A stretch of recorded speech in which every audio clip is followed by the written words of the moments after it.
Today we're gonna be core drilling through a concrete wall. Not really something we typically do, but gonna make a 4-inch hole to try to pass in a dryer vent. And this is what we are working with here. This is where they wanted the vent, 1 foot off the ground. I kind of just measured outside from here. I measured from the outside to get my location. Then I just kind of got a rough estimate. 13.5 to the center, 1 foot off the ground. I popped a hole through the other side just to confirm that was the right location. You don't want to core drill whole entire thing just to find out you're gonna hit a pipe or you're off. So this hole is smaller because all I had was a 2.5-inch hole saw, just to kind of like avoid having to patch. I want to cut exactly what I need. And now I'm actually going to try to cut my layout a little bit bigger, because when you try to put this up against the drywall, it kind of dances around. So I want to have enough space to stick this through so it can have direct contact with the block.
Duct, 4 inch by 8 feet.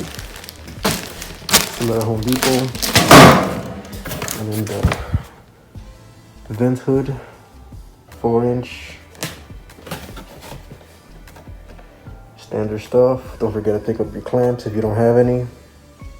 I recommend before popping this into the wall, especially in my current situation where it's a little uncomfortable, I would recommend you pop in the vent beforehand and then pop this in all together with the vent installed.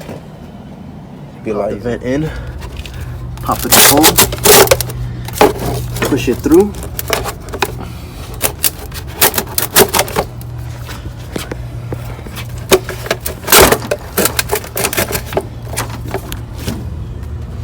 Make sure to try to get it nice and flat.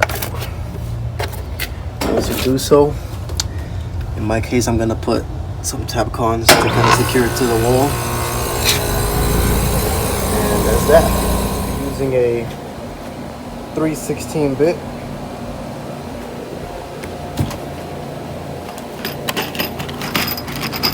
With a 1/4 inch Tapcon hex heads. Doesn't have to be this long, but this is all I had at the moment. So make sure you always have a bit that is at least a 1/16 smaller than your Tapcon. If it's the same size, it will not grab. Your Tapcon will dance around and it will not hold. It'll spin in place. So always make sure your drill bit is always at least a 1/16 smaller than your Tapcon. So in this case, 1/4 inch Tapcon, 3/16 drill bit, concrete drill bit. It's a standard measurement that we use.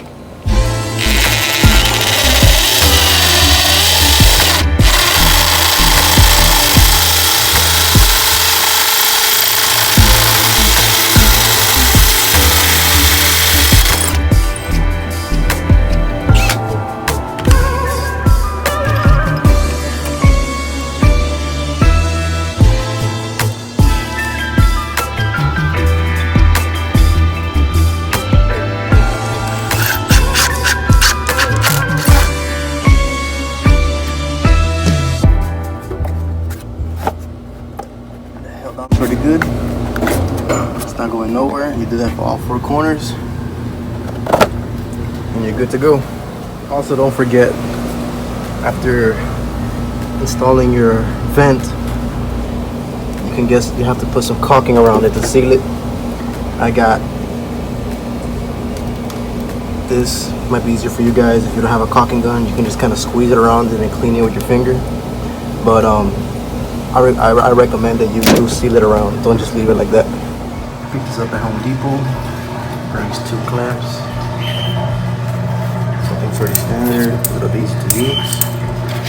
So, get your clamp on the edge of the coil. Stretch. Make sure you stretch out the ends. Place it. Twist it.